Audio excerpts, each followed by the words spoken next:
രണ്ട് കാര്യങ്ങളാണ് പ്രധാനമായി പറയാൻ. ഒന്ന്, സർക്കാർ ആശുപത്രികളെ ചോറുംപൊതിയായി ബന്ധപ്പെട്ട പ്രശ്നങ്ങൾ. കോട്ടയം മെഡിക്കൽ കോളേജിൽ ദീർഘകാലം ഭക്ഷണം കൊടുത്തുകൊണ്ടിരുന്ന അഭയം ചാരിറ്റബിൾ സൊസൈറ്റിയുടെ ഒരു പ്രവർത്തകനാണ്. കോവിഡ് കാലഘട്ടത്തിൽ ഡിസ്ട്രിക്ട് കളക്ടറും മെഡിക്കൽ കോളേജ് സൂപ്രണ്ടും ഉൾപ്പെടെ ഞങ്ങളോട് ആവശ്യപ്പെട്ടു, പണമുണ്ടെങ്കിലും ഭക്ഷണം കൊടുക്കാനോ നിർവാഹമില്ല, മുഴുവൻ കടയടച്ചിരിക്കുന്നു, ആയിരക്കണക്കിന് രോഗികൾ ഭക്ഷണം കിട്ടാതെ 2 ദിവസമായി വലയുന്നു, മരുന്ന് കൊടുത്തിട്ട് പ്രയോജനമില്ല, അസുഖം ഭേദമാണെങ്കിൽ ഭക്ഷണം കൂടി വേണം, എന്തെങ്കിലും ഒരു പോംവഴിയുണ്ടോ? അന്ന് ഞങ്ങൾ വളരെ പെട്ടെന്ന് ആലോചിച്ച് മെഡിക്കൽ കോളേജിനടുത്തൊരു ഹോട്ടൽ എടുത്ത് അഭയം ചാരിറ്റബിൾ സൊസൈറ്റി മെഡിക്കൽ കോളേജിലെ രോഗികൾക്കും കൂട്ടിരിപ്പുകാർക്കും കോവിഡ് രോഗികൾക്ക് 3 നേരവും ഭക്ഷണം കൊടുക്കാൻ തുടങ്ങി. 1.5 വർഷക്കാലത്തോളം നീണ്ടുനിന്ന് ഞങ്ങൾ ആ ഭക്ഷണം കൊടുത്തത് 15,65,000 പേർക്ക് കൃത്യമായി ഞങ്ങൾ ഭക്ഷണം കൊടുത്തു. അത് അവിടെ മാത്രമായിരുന്നില്ല, കോട്ടയം പട്ടണത്തിൽ ഹോട്ടൽ വാടകയ്ക്കെടുത്ത് ഈ പട്ടണത്തിൽ ലോക്ക്ഡൗൺ പീരീഡിൽ ഭക്ഷണം കിട്ടാത്ത മുഴുവൻ ആൾക്കും കൊടുത്തിരുന്നു. ആ കൂട്ടത്തിൽ പത്രക്കാർക്കായിരുന്നു, നിങ്ങൾക്കറിയാം, അന്ന് പ്രസ് ക്ലബ്ബിൽ ഭക്ഷണം കിട്ടാൻ ഒരു മാർഗ്ഗമില്ലായിരുന്നു, ഞങ്ങൾ അവിടെയും ഭക്ഷണം എത്തിച്ചു തന്നിട്ടുണ്ട്. അങ്ങനെ കോട്ടയം മെഡിക്കൽ കോളേജിലെ രോഗികൾക്ക് കൂട്ടിരിപ്പുകാർക്ക് എല്ലാം കോവിഡ് കാലഘട്ടത്തിൽ പൂർണ്ണമായി ഭക്ഷണം എത്തിച്ചു കൊടുത്തുകൊണ്ടിരുന്ന ഒരു ചാരിറ്റബിൾ ഓർഗനൈസേഷൻ്റെ പ്രവർത്തകൻ എന്ന രൂപത്തിൽ അത് വിതരണം ചെയ്തപ്പോൾ ഒരു അനുഭവം ഞങ്ങളുടെ മുമ്പിലുണ്ട്. പട്ടിണി കിടക്കുന്ന പാവങ്ങൾ, പണമുണ്ടെങ്കിൽ പോലും വാങ്ങാൻ സൗകര്യമില്ലാത്ത, വാങ്ങിക്കൊടുക്കാൻ ആളില്ലാത്ത ആളുകൾ, ഇങ്ങനെയുള്ളവർക്കെല്ലാം സമയോചിതമായതുകൊണ്ട് കൊടുക്കുന്ന ഏർപ്പാട് അത് കേരളത്തിലുടനീളം തുടങ്ങി വെച്ച DYFI ആണ്. DYFI എടുത്ത് തുടങ്ങി വെച്ച പ്രവർത്തനം മറ്റ് ചില ചാരിറ്റബിൾ ഓർഗനൈസേഷൻ ചില സ്ഥലത്ത് കൂടുതലായി വരുന്നുണ്ട്. കോട്ടയം മെഡിക്കൽ കോളേജിൽ കൂടുതലായി DYFIക്ക് ചോറുംപൊതി കോവിഡ് കാലഘട്ടത്തിൽ കളക്ട് ചെയ്യാൻ ബുദ്ധിമുട്ട് വന്നപ്പോഴാണ് ഞങ്ങൾ നേരിട്ടത് അഭയം ചാരിറ്റബിൾ സൊസൈറ്റി ഏറ്റെടുത്ത് ആ വിടവ് നികത്തി അന്ന് 1.5 വർഷക്കാലത്തോളം കൊടുത്തുകൊണ്ടിരുന്നു. അത് കൊടുത്തുകൊണ്ടിരുന്നപ്പോൾ അനുഭവം ആയിരക്കണക്കിന് പാവങ്ങളായ രോഗികൾക്ക് സംസ്ഥാനത്തിൻ്റെ വിവിധ ഭാഗങ്ങളിൽ നിന്നും സംസ്ഥാനത്തിന് വെളിയിൽ നിന്ന് വന്നവർക്ക് ഉൾപ്പെടെ ആശ്വാസം പകരുന്ന ഒരു സന്ദർഭമായിരുന്നു. എത്രയോ ആളുകൾ അതിൻ്റെ ഞങ്ങൾ ചെയ്ത ആ പ്രവൃത്തിയെ സംബന്ധിച്ച് അന്ന് പ്രത്യേകമായി അഭിനന്ദനങ്ങളുമായി രംഗത്ത് വരുന്ന സ്ഥിതി വന്നു. അവരേത് രാഷ്ട്രീയക്കാരാണെന്നോ, അവരേത് ജാതിയാണെന്നോ, ഏത് മതമാണെന്നോ, ഏത് തരത്തിൽ വോട്ട് ചെയ്യുന്നവരാണോ എന്ന് ചോദിച്ചിട്ടല്ല കൊടുത്തുകൊണ്ടിരുന്നത്. രോഗികളും കൂട്ടിരിപ്പുകാരും എന്ന ഒറ്റ പരിഗണനയാണ് ഇതിന് കൊടുത്തുകൊണ്ടിരുന്നത്. അവിടെ ഞങ്ങൾ കൊടുക്കുന്ന സന്ദർഭത്തിൽ വണ്ടിയിൽ ചിലപ്പോൾ ഒരു ബോർഡ് കാണും, അഭയം DYFI ആണ് വരുന്നതെങ്കിൽ DYFI. ഇങ്ങനൊരു ബോർഡ് വെക്കുന്നത് എന്തുകൊണ്ട്? അതിനൊരു പ്രത്യേകതയുണ്ട്. എന്തുകൊണ്ടാണ് അത് വെക്കുന്നതിൻ്റെ ഒരു ഗുണം? അത് കൊണ്ടുവരുന്ന ആളുകളിൽ ഏതെങ്കിലും ഒരു പാകപ്പിഴ സംഭവിച്ചാൽ ആ പാകപ്പിഴ പെട്ടെന്ന് കണ്ടുപിടിക്കാൻ ഭക്ഷണമാണ്. കൃത്യമായി അത് കൊടുക്കുന്ന കൂട്ടർ ആരാണെന്ന് അറിഞ്ഞെങ്കിൽ മാത്രമല്ലേ നമുക്ക് ആ ന്യൂനത ഉണ്ടെങ്കിൽ അത് തിരുത്തിപ്പോകാൻ കഴിയുന്ന സാഹചര്യങ്ങളിലേക്ക് വരാൻ കഴിയും. ഇപ്പോൾ മെഡിക്കൽ കോളേജിൽ DYFI കൃത്യമായി ഇത് കൊടുക്കുന്ന പോലെ തന്നെ അഭയം ചാരിറ്റബിൾ സൊസൈറ്റി അന്ന് ഇടക്കാലഘട്ടത്തിൽ കൊടുത്തുകൊണ്ടിരുന്ന പോലെ തന്നെ നവജീവൻ കുറേ വർഷങ്ങളായിട്ട് സായാഹ്നത്തിലെ കഞ്ഞി കൊടുക്കുന്നുണ്ട് കൃത്യമായി. എൻ്റെ ഗ്രാമം എന്ന് പറയുന്ന ഒരു സൊസൈറ്റി കൃത്യമായി പുന്നത്ര കേന്ദ്രീകരിച്ച് പ്രവർത്തിക്കുന്നവരാണ്, കമ്പനിക്കടവ് കേന്ദ്രീ. അവർ കൃത്യമായി ഭക്ഷണമായി വരുന്നുണ്ട്. ഇങ്ങനെ വിവിധ ചാരിറ്റബിൾ ഓർഗനൈസേഷൻ ചിലപ്പോൾ ആഴ്ചയിൽ 3 ദിവസവും 2 ദിവസങ്ങളും ഒക്കെ ആയി വരുന്നവരുണ്ട്. അപ്പോൾ വിവിധ സംഘടനകൾ കൊണ്ടുവരുമ്പോൾ ആ ഭക്ഷണം ഏത് സംഘടനയെന്ന് നോക്കിയിട്ട് മാത്രമല്ല വാങ്ങിക്കുന്നത്, വിശക്കുന്നു എന്നുള്ളത് കൊണ്ട് മനുഷ്യത്വം മുന്നിൽ നിർത്തിക്കൊണ്ട് വിശക്കുന്നവർക്കെല്ലാം ഭക്ഷണം ഏത് രാഷ്ട്രീയക്കാരെന്നോ മതക്കാരെന്നോ ജാതിക്കാരെന്നോ നോക്കാതെ കൊടുത്തുകൊണ്ടിരുന്നത്.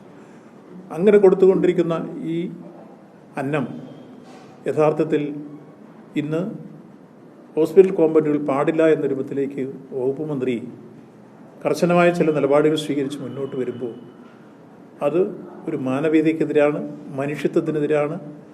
സർവോപരി ആതുര സേവന രംഗത്ത് പ്രവർത്തിക്കുന്ന ഒരു പ്രവർത്തകന് പോലും ഇത്തരം ഒരു അഭിപ്രായം പറയാൻ യഥാർത്ഥത്തിൽ എങ്ങനെ ധൈര്യം വരുന്നു, എങ്ങനെ മനസ്സ് വരുന്നു? ആ രൂപത്തിൽ അതിനെ കാണുന്നത്. അതുകൊണ്ട് അത്തരം ഒരു നിലപാടിലേക്ക് ആരോഗ്യവകുപ്പ് മന്ത്രി പുറപ്പെടുവിച്ച പ്രസ്താവനയും തുടർന്ന് അദ്ദേഹം കോമ്പൗണ്ടിൽ കയറില്ല കമ്മ്യൂണിറ്റി കിച്ചൺ നടത്താവുന്നത് യഥാർത്ഥത്തിൽ ലോക്ക്ഡൗൺ പീരീഡിൽ കമ്മ്യൂണിറ്റി കിച്ചൺ നടത്താൻ ഏതെങ്കിലും ഒരു ആശുപത്രിക്ക് കഴിയില്ല പെട്ടെന്ന്.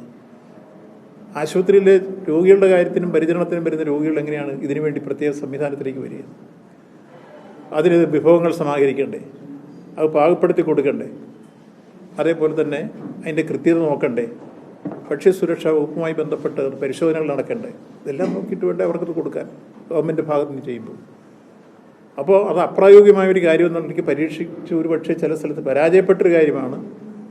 വീണ്ടും അത്തരൊരു നിർദ്ദേശം മുന്നോട്ട് വെച്ചുകൊണ്ട് കമ്മ്യൂണിറ്റി കിച്ചൺ ആശുപത്രിക്കകത്ത് സംഘടിപ്പിച്ച് കൊടുക്കുമെന്ന് പറഞ്ഞു.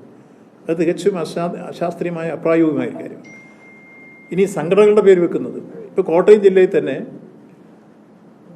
ബഹുമാനായ ആരോഗ്യവകുപ്പ് മന്ത്രിയുടെ പിതാവിൻ്റെ പേരിൽ ജില്ലാ ആശുപത്രിയിൽ ഒരു ചാരിറ്റബിൾ സംഘടനയും കൊണ്ടു കൊടുക്കുന്നുണ്ട് ഭക്ഷണം. അവർ ബോർഡും വെച്ചാൽ കൊടുക്കുന്നത്, പടവും വെച്ചാൽ കൊടുക്കുന്നത്. അപ്പോൾ ഏതെങ്കിലും ഒരു സംഘടന അങ്ങനെ വരുന്നു കൊടുക്കുന്നതിനെ സംബന്ധിച്ച് ആരെങ്കിലും എതിർപ്പ് ഏതെങ്കിലും രോഗികളോ വാങ്ങുന്നവരോ പറഞ്ഞിട്ടുണ്ട്? യഥാർത്ഥത്തിൽ DYFI വാങ്ങുന്ന ഭക്ഷണമാണെങ്കിൽ വീടുകളിൽ പോയി കളക്ട് ചെയ്യണം. ഓരോ വീട്ടുകാരും എത്ര താല്പര്യപൂർവ്വമാണ് ഹൃദയപൂർവ്വം പദ്ധതിയിലേക്ക് ചോറും പൊതി പാക്ക് ചെയ്ത് കൃത്യമായി DYFI പ്രവർത്തകരുടെ കയ്യിൽ കൊടുത്ത് അത് സേവന സന്നദ്ധതയോടുകൂടി മെഡിക്കൽ കോളേജിലോ അല്ലെങ്കിൽ സർക്കാർ ആശുപത്രിയിൽ എത്തിക്കുമ്പോൾ ഒന്നും പൊതി മാത്രമല്ല, അവർക്ക് ആവശ്യത്തിനുള്ളതാണ് 2, 3, 4 ഒക്കെ വാങ്ങുന്നവരുണ്ട്. അപ്പോൾ പട്ടിണി കിടക്കാതെ പോകുന്നൊരു സാഹചര്യം പൊതുവിൽ നാട്ടുപ്രദേശത്തെ നഗരപ്രദേശത്തിലെ ജനങ്ങളിൽ നിന്ന് സമാഹരിച്ചു കൊണ്ടുവന്ന ഈ ചോറും കൊണ്ടു കൊടുത്ത് നാട്ടിലാകെ വലിയ രൂപത്തിൽ ആശ്വാസം പകരുന്നൊരു പ്രവർത്തനം എന്ന രൂപത്തിൽ ഇത് മുന്നോട്ട് പോയിക്കൊണ്ടിരിക്കുമ്പോൾ അതിന് തുരങ്കം വയ്ക്കുന്ന രൂപത്തിലേക്കുള്ളൊരു പ്രഖ്യാപനം നടത്തുക, അതിന് നിരോധനത്തിൻ്റെ ഉത്തരവ് വരിക, കുറച്ച് കഴിയുമ്പോൾ ഞാൻ അങ്ങനെയല്ല പറഞ്ഞത് ഇങ്ങനെയാണ് പറഞ്ഞത് രൂപത്തിലേക്ക് വരിക. ഒരു U-ടേൺ ഗവൺമെൻറ്റാണ് ആദ്യം മുതൽ ഈ ഗവൺമെൻറ് നമ്മൾ കണ്ടു. അത് എല്ലാ വകുപ്പിലും ഇതുപോലെ തന്നെ വന്നുകൊണ്ടിരിക്കുക. ഓരോന്നിലും U-ടേൺ എടുക്കുന്നു. ഇത് പറയുമ്പോഴും ഇതാളുകളെ പരിഹസിക്കുമ്പോഴും ഒക്കെ യഥാർത്ഥത്തിൽ ഇതൊക്കെ പരിശോധിച്ചു വേണ്ടേ പറയാം. യഥാർത്ഥത്തിൽ ഒരു ആരോഗ്യവകുപ്പ് മന്ത്രി നിലവിലുള്ള ആരോഗ്യപരിപാലന രംഗത്ത് ശ്രദ്ധിക്കപ്പെടേണ്ടതായ പ്രശ്നങ്ങൾ ശ്രദ്ധിച്ച് മുന്നോട്ട് നീങ്ങാൻ കഴിയുന്നുണ്ടോ? നമ്മളിപ്പോൾ കണ്ടു പല രൂപത്തിൽ മുമ്പെങ്ങും കേട്ടിട്ടില്ലാത്ത രോഗങ്ങൾ ഓരോന്നോരോന്നായി നമ്മുടെ നാട്ടിൽ വന്നുകൊണ്ടിരിക്കുകയാണ്. ആ പകർച്ചവ്യാധികളെ പ്രതിരോധിക്കാനോ മറ്റ് ഇപ്പോൾ സാധാരണ രീതിയിൽ നമ്മുടെ നാട്ടിൽ വന്നുകൊണ്ടിരിക്കുന്ന ഒട്ടേറെ രോഗങ്ങളുണ്ട്. മഴക്കാലപൂർവ്വ ശുചീകരണങ്ങൾ കൃത്യമായി നടക്കാൻ വന്നതിനെ തുടർന്നുണ്ടായിട്ടുള്ള അനുഭവങ്ങൾ, അതിൻ്റെ ഭാഗമായി ഉടലെടുത്തിട്ടുള്ള ഒട്ടേറെ രോഗങ്ങൾ, പനി അടക്കമുള്ളത്, ഷിഗല്ല അടക്കമുള്ള രോഗങ്ങൾ ഓരോ ഘട്ടങ്ങളിലും വന്നുകൊണ്ടിരിക്കും നമ്മൾ കാണുകയാണ്. അങ്ങനെയുള്ളതിനെയൊക്കെ പ്രതിരോധിക്കാൻ പിന്നെ ഇപ്പോൾ വന്നപ്പോഴും ആ രംഗത്തെടുത്ത ഒരു സമീപനം നമ്മൾ കണ്ടു, മുമ്പത്തെ നിലപാടും കണ്ടു. അപ്പോൾ യഥാർത്ഥത്തിൽ അതീവ ജാഗ്രതയോടുകൂടി ആരോഗ്യപരിപാലന രംഗത്ത് ജനങ്ങളുടെ ആരോഗ്യ സുരക്ഷയ്ക്ക് എല്ലാ സൗകര്യവും ഉറപ്പാക്കാൻ ബാധ്യതപ്പെട്ട ആരോഗ്യ വകുപ്പും അതിൻ്റെ ഓരോ സമീപനങ്ങളും തലതിരിഞ്ഞ രൂപത്തിലേക്ക് വന്നുകൊണ്ടിരിക്കുന്നു. അത് ജനങ്ങളെ വെല്ലുവിളിക്കുന്ന രൂപത്തിലേക്ക് വന്നുകൊണ്ടിരിക്കുന്നു. ഈ ചോറും പൊതി കൊടുക്കരുത് എന്ന് പ്രഖ്യാപിക്കുന്നതുകൊണ്ട്, ഇത് കൊടുപ്പിക്കാതിരിക്കുന്നതുകൊണ്ട് എന്ത് നേട്ടമാണ് ഗവൺമെൻറ് ഉണ്ടാകുന്നത്? പാവപ്പെട്ട രോഗികൾക്ക്, ജനങ്ങൾക്ക് ലഭിച്ചുകൊണ്ടിരിക്കുന്ന ഒരു ആശ്വാസം ഇല്ലാതാക്കാൻ എന്ത് തരത്തിലുള്ള പ്രേരണയാണ് ഇവർക്കുണ്ടായിട്ടുള്ളത്? അതുകൊണ്ട് ഏറ്റവും അങ്ങേയറ്റം പ്രതിഷേധാർഹമായ ഒരു നിലപാടാണ് ആരോഗ്യവകുപ്പ് മന്ത്രിയിൽ നിന്നുണ്ടായിട്ടുള്ളത്. ഒരു കാരണവശാലും ഈ ഹൃദയപൂർവ്വം പദ്ധതി ഉൾപ്പെടെ നിരവധി ചാരിറ്റബിൾ ഓർഗനൈസേഷൻ വിവിധ ആശുപത്രിയിൽ ഭക്ഷണം എത്തിച്ചു കൊടുക്കുന്നുണ്ട്. ആ കൊടുക്കുന്നവർക്കൊക്കെ തുടരാനുള്ള അവസരം ഉണ്ടാവണം. ഞങ്ങളിത് ദീർഘകാലം വലിയ രൂപത്തിൽ ചെയ്തിരുന്നതാണ്. കോട്ടയം കേന്ദ്രീകരിച്ച് പ്രവർത്തിക്കുന്ന അഭയം ചാരിറ്റബിൾ സൊസൈറ്റിയാണ് ഏറ്റവും കൂടുതൽ ഈ ജില്ലയിൽ, ഒരുപക്ഷെ സ്റ്റേറ്റിൽ തന്നെ ലോക്ക്ഡൗൺ പീരീഡിൽ മെഡിക്കൽ കോളേജിൽ 3 നേരവും ഭക്ഷണം എത്തിച്ചു കൊടുത്തിരുന്ന വലിയ ദൗത്യമായിരുന്നു ഏറ്റിരുന്നത്. അതാണ് ഞാൻ നേരത്തെ സൂചിപ്പിച്ച 15 ലക്ഷത്തിൽ പരം ആൾക്ക് ഞങ്ങൾക്ക് ഭക്ഷണം കൊടുത്തിരുന്നു. ആ നിലയിൽ ഇപ്പോഴും DYFIയുടെ പ്രവർത്തനം കൃത്യമായി തുടരുന്നുണ്ട്. എൻ്റെ ഗ്രാമം പദ്ധതിയുണ്ട്, നവജീവൻ്റെ ഉണ്ട്. ഇതെല്ലാം മെഡിക്കൽ കോളേജിലാണെങ്കിൽ മറ്റ് സ്ഥലത്ത് മറ്റ് പ്രാദേശിക ഘടകങ്ങൾ ഉൾപ്പെടെയുള്ള ചില ചാരിറ്റബിൾ ഓർഗനൈസേഷൻ, അതൊന്നും നിർത്തിവെക്കാൻ പാടില്ല. അത് അനുസ്യൂതം തുടരണം. അത് നിർത്തിവെക്കാനുള്ള നീക്കങ്ങൾ വന്നാൽ അതിനെതിരെ ഏത് തരത്തിലുള്ള പ്രതിഷേധം സംഘടിപ്പിച്ചുകൊണ്ട് മുന്നോട്ട് വന്ന് അത് സംരക്ഷിച്ചു പോകാൻ, ആ ഹൃദയപൂർവ്വം പദ്ധതി സംരക്ഷിച്ചു പോകാൻ ആവശ്യമായ ഇടപെടൽ എല്ലാ ചാരിറ്റബിൾ ഓർഗനൈസേഷൻ നടത്തും. ഞങ്ങൾ അഭയം ചാരിറ്റബിൾ സൊസൈറ്റി നടത്തും എന്ന കാര്യമാണ് ആ വിഷയത്തിൽ എടുത്തു സൂചിപ്പിക്കാറുള്ളത്.